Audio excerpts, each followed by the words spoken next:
At Arizona State University, we're bringing world-class education from our globally acclaimed faculty to you. Ranked #1 in innovation for 10 consecutive years and #2 among public universities for employability, ASU isn't just ahead of the curve, it's creating new paths to success. Earn your degree from the nation's most innovative university. Online, that's a degree better. Explore more than 300 undergraduate, graduate, and certificate programs at asuonline.asu.edu. Welcome to Let's Talk Midlife Crisis. I'm Ashley. And I'm Tracy. We're your go-to hosts for all things midlife, menopause, and moments of pure mayhem. Whether you're navigating hot flashes, chasing new passions, or just trying to remember why you walked into a room, we've got you. Every week we bring you tips, real-life stories, and expert advice to help you laugh, learn, and thrive through this midlife wild journey. 7 tips on how to rekindle a relationship. I just kind of thought this was pertinent for the Valentine's Day weekend. Yes. Even though this episode will drop after that, but just because it's been recently Valentine's Day, I thought it would be good to talk about ways to rekindle a relationship if you've been in a long-term relationship. Right. You know, similar to you and Paige. You guys have been together for many years now. Just thinking of ways, it's kind of hard. Right. Well, and I think too, you know, we really talk a lot about different changes that you experience through midlife. Right. And one of them is becoming empty nesters. And you're no longer consumed by, you know, activities with the kids and things like that. You know, a lot changes, and your relationship kind of changes too. So it's kind of like, okay, you know, we need to, now we're seeing each other a lot more than we used to. Right. And sometimes that can be very good, and sometimes it doesn't go so well. Or if you've been in a relationship and, like you said, you're empty nesters. And also, you've changed a lot. Right. Right? And your partner has changed a lot over the years. And it's kind of hard to reconnect sometimes. Right. So it becomes monotonous. It does. It can. It doesn't have to, and I don't think it happens to everybody. Right. But I think a lot of couples do kind of fall into a rut. Right. If you will. Right. And trying to get out of it. I mean, it's funny. I'm addicted to the early onset feelings of a relationship. Yes. Like the butterflies and it's the very excitement and, you know, always being on your best behavior. Right. Right. And doing things to, you know, make your partner feel better, and getting to know them is exciting, even, you know. All of those things. But then what do you do when, you know, the honeymoon phase is over and maybe you have children at home, babies. Yeah. Right? That, you know, is a very stressful time, I think, for young couples or, you know, older couples even too, because of everything that, you know, the baby takes all the attention. Right. So and it's harder to find time, you know, alone time for each other. Right. So, and things to talk about outside of the children. The daily, daily grind. I think most couples fall into a comfort zone, you know, in typical routines with their partners. So here are 7 tips to rekindle your relationships. And the first one is make time to talk. Yes.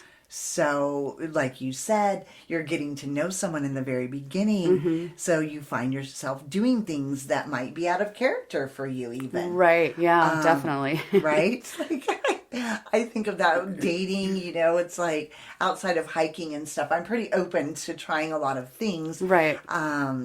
If someone else is interested in it. But I think that it is important to just talk. Right. Besides, how was your day?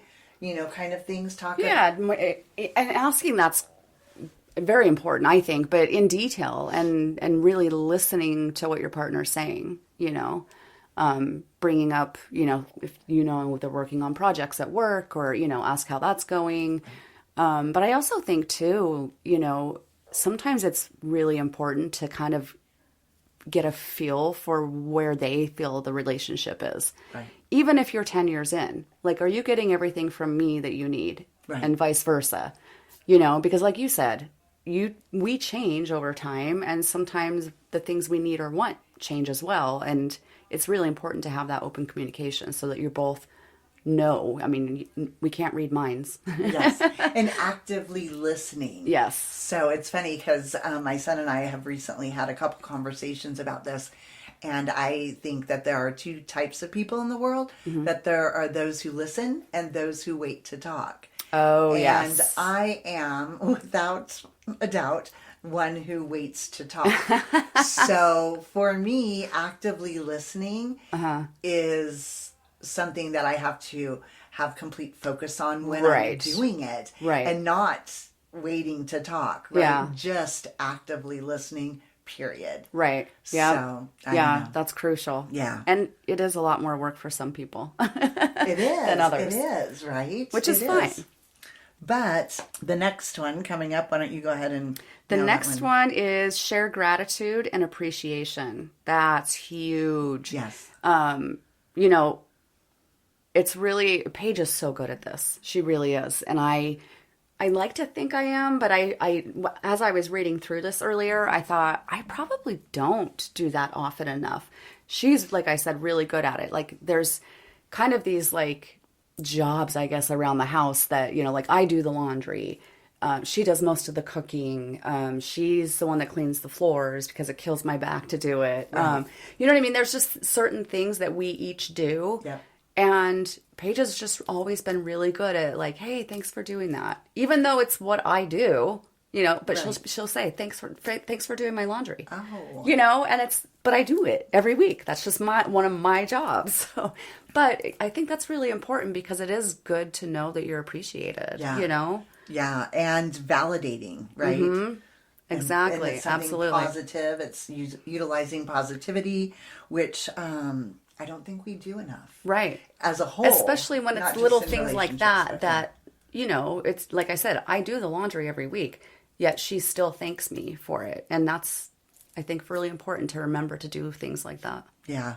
Yeah, and the effort fades, I think, over time. Yeah, you're not trying as hard to make the person feel loved and wanted, and because you just, you know, it's like you both know that you love each other and want each other, but you don't say it anymore. Right. Or talk about the ways your partner contributes to your relationship.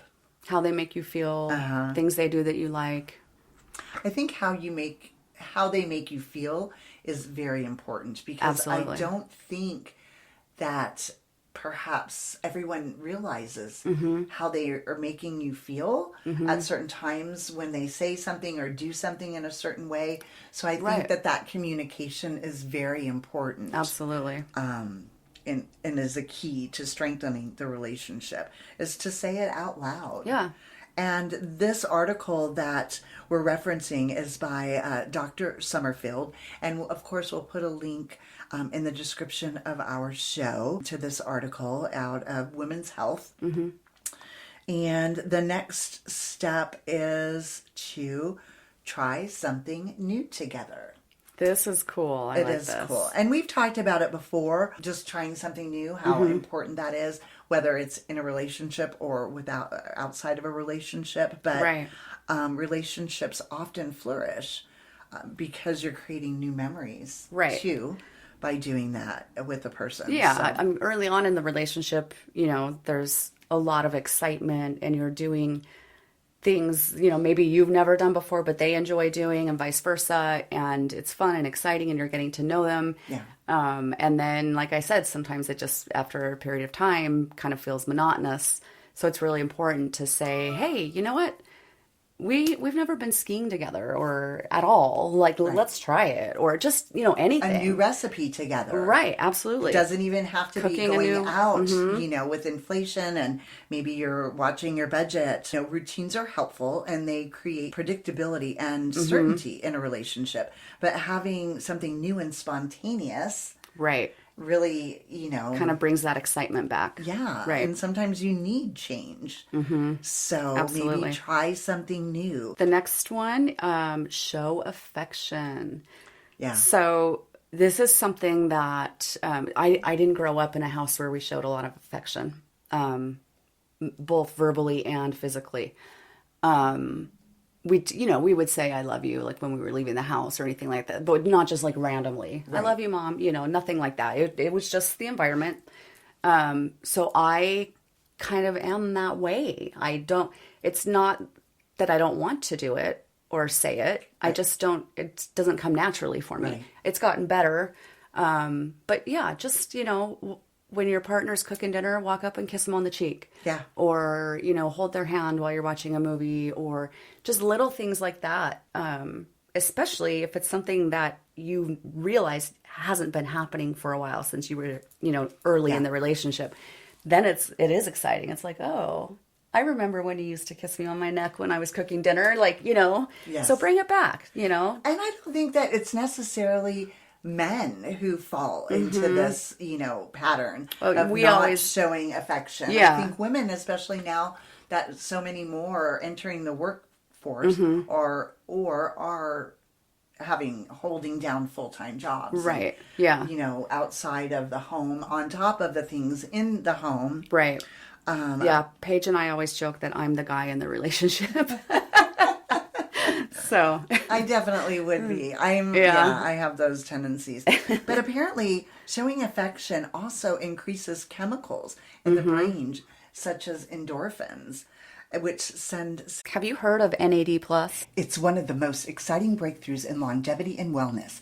NAD Plus is a powerful peptide found in every cell of your body. It fuels energy production, supports cellular repair, and plays a key role in slowing the aging process. But as we age, NAD Plus levels decline, leading to fatigue, brain fog, and sluggish metabolism. That's where Effecti comes in. Effecti's NAD Plus therapy helps restore those levels, giving you a natural energy boost, improved focus, and enhanced recovery, all with a simple injectable or a nasal spray for anyone wanting to go needle-free. It's 100% online. With fast shipping, no hidden fees, and an unlimited access to doctors, you can start feeling benefits in no time. Ready to recharge your body? Right now, our listeners get $25 off NAD Plus longevity treatments at Effecti.com with code LETS at checkout. That's EFFECTY.com and use code LETS. No hassles, no memberships, no hidden fees, just real results. Get started today. Signals of care, love, and safety. Right. Yeah. Which are, when you hear that, you realize how important it is. Where right. You don't maybe think that's of a it feeling initially. that you want to have and you want your partner to have. Right. But it has to, of course, be genuine.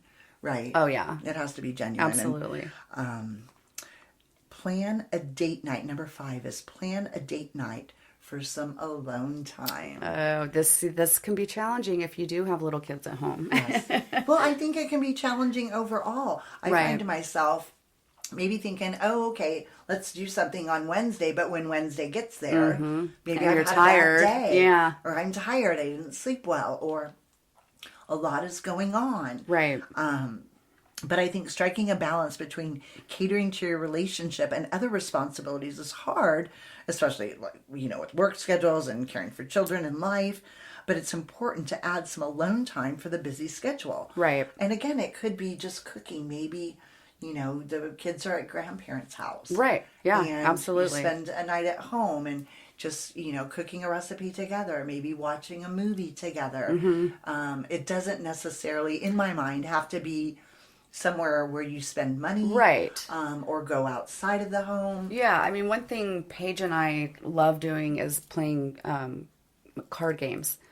And so we do pretty often. Actually, we haven't done it for a little while, but now that I think about it, but we, we'll sit down and put on a show that we don't have to pay too much attention to or play some music and play cards, one evening.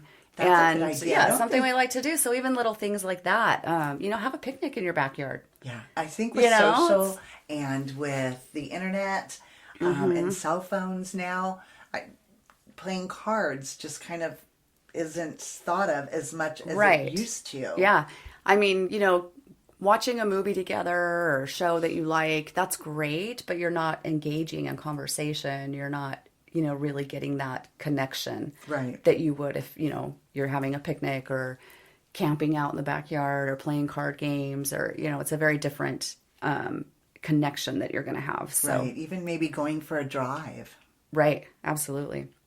The next one is shake up your sexual routine. There you go. That's very important. I was just going to say that should be number one. I don't think that they're listed in order of priority. Right, Because right. so I think that would have to be Well, and number one. I think everyone individually and as a couple, their priorities are different. Some people just aren't very sexual. That's not very important to them.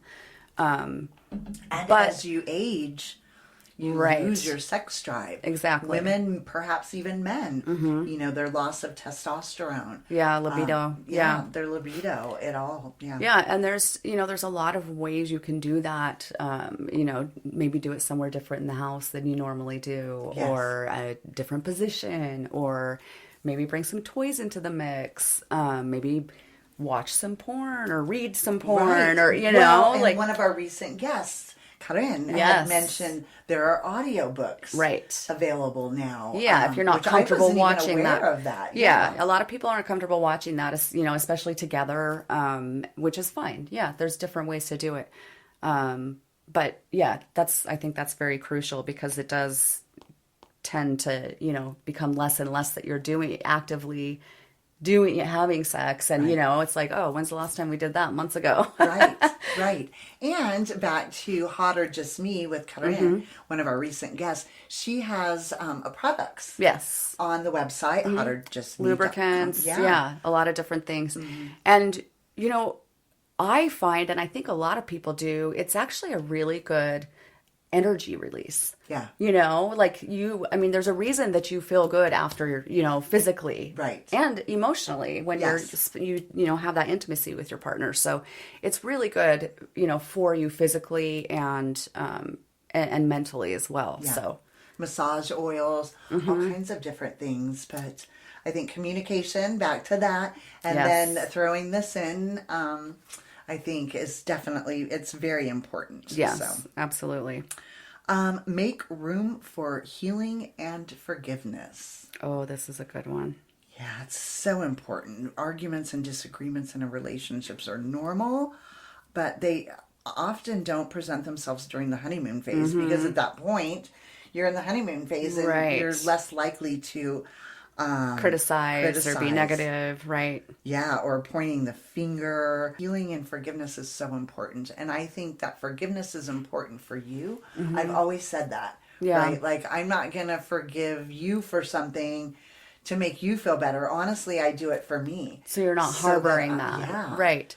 And I think this is where communication really comes into, because I think over time, you get to a point where maybe you're arguing about really stupid things, and maybe it's because there's some kind of underlying resentment. Like I said, Paige and I have kind of assumed jobs in the house. It wasn't like we sat down and said, Right. And maybe you want some more help around the house, especially if you are empty nesters now, and why can't you help do more things around the house? Why can't And so these are things you need to talk about and Right. and constantly reevaluate. Like I said, communication is huge, and I think that's how you're able to forgive and And heal. Yes. Yeah, try not to harbor on it, to dwell on it. For yourself to heal. I think the first step to me has always been important to forgive. And again, I do that more for myself than anyone else. Right. But then, because I think it helps me heal quicker Right. to move past it so that I'm not harboring. Because oftentimes if I have forgiven someone, there's still some You still resentment. hold, yes. Yeah, there's... Well, and I think too, especially, in times when you have, like I said, these silly arguments, maybe there's big ones, but one thing that has really worked for me is I do a lot of journaling in my phone. And when I am feeling resentful or frustrated about something, I'll write it down in my phone, and then I'll think about, what is it that I need to make this better? What can we both do to meet in the middle to resolve this, and then have that conversation? Because sometimes if I just go right into the conversation with her, The heat of the I'm moment. too worked up. Yeah. Yeah. So I need to sit down, write it down, and then I need to provide answers to her. Like, what is it I need from you? Or Right. how can we come to a conclusion on this together? And that way I'm not just I hate it when you blah, blah, blah, or you never, and then it's like, okay, well, what do you want me to do? I don't know. I'm just mad. Right, right. And I think that's what a lot of couples stumble into. Yes. Right? And you don't know, you're just angry. Especially if you've been letting it build and then you just boil over, right. And it's kind of everything at that point. And I think that that's what a lot of couples unfortunately fall into once they've been together for multiple years, because things do build up. And if you don't work through them, in the time that they're happening, then so much does build up that you can't just really explode. Communicate well. All of the 6 steps before that we just talked about don't really matter, right? Right. But and I think too, this is where, the listening comes in. Yes. So if your partner is coming to you saying, this is a problem for me, this is what I feel I need to resolve it, really listen to them. And again, be grateful that they're opening up to you. Thank them for it. Right. And, say, yes, like, let's talk this through. And rather than just like we said, boiling over and you create another fight and you get nowhere. And you're not getting anywhere. Yeah. That's the thing. Yeah. It's one thing to argue because, and again, more so in the honeymoon phase, but then you get to make up, right? But once you've been together 10, 15 years, you don't really look forward to making up like you used to. Right, because you don't. Yeah, you become resentful and bitter and so and perhaps even distant. Yeah, respect is huge. Respect is huge. It is. Mutual respect and trust, I think, are foundations of relationships. And honestly, I don't feel that a relationship has any chance of being successful without those things. I remember hearing someone talk about on a scale of 1 to 10, they would always check in with their partner and say, on a scale of 1 to 10, how are you feeling with me right now? Wow, I like that. Right, a little bit. Yeah, interesting. And that way it kind of, and this is something that they would use ongoing, but that way just to keep it, or even how close do you feel we are right now on a scale of 1 to 10, right? Or anything like that. I think that's great. I like that. And that way it can help open up dialogue too. So if you're getting a 4, right, you can dive into that and say, oh, okay, you're feeling a 4 for me right now. What can I do to get back up to an 8 or a 9? Right. I think sometimes those types of things. And there's probably a million different things. And be honest. Yeah. When they ask, be honest. Yeah. Don't be afraid to say, hey, I'm not feeling the connection very strong right now. And again, you have some ideas of what it is you need to feel that or have that. Right. And maybe, like you had suggested, I think that sounds wonderful, is how you journal it and then reflect back on it and kind of evolve from that on how you can move forward. Right, because then you can actually have a conversation about it rather than argue. When you're calm instead of at the heat of the moment. So I think that's really important. And especially now, I think anxiety has to be high for most people. Kind of hard to stay away from that. And on top of that, and perhaps a part of that is with this massive inflation that we're seeing. Oh, yeah. Everything. I think there's a lot of pressure on people to, just make ends meet. Right. Money, that's the number one, I would like to think. Right. It's been in studies before. One of the number one things couples argue about is finances. And maybe you've got to be on the same page with that. Yes. And that's easier said than done. Right? Yeah. It's easier said than done, especially if someone is more of a breadwinner than the other one, and the one that isn't such a breadwinner tends to spend more, or perhaps doesn't check in with the other person, or with large purchases, or with just their spending habits. Those types of things can lead to arguments very quickly. And I think that's one thing that really needs to be discussed early on in the relationship, because if you get too far into it and you realize we're not on the same page as far as how we want to manage our finances and what we want to spend our money on, it's a very important conversation to have early on. It definitely is. But also, if you've been in a relationship for an extended period of time, maybe things have changed. Right. And especially, again, with the way the world is now, the female might be the majority breadwinner now, where perhaps it wasn't that the case Right, when yeah. they first got together. So then you're dealing with a man who might feel emasculated by that, Right. Inadequate or inadequate, or or maybe is spending in excess. And you just, yeah, again, you kind of have to be on the same page and I agree. open those lines of communication to figure out how you can move past it. Right, absolutely. Well, that wraps it up for today. Thanks for joining us on Let's Talk Midlife Crisis. We hope you got some laughs, a little inspiration, and maybe a few new ideas.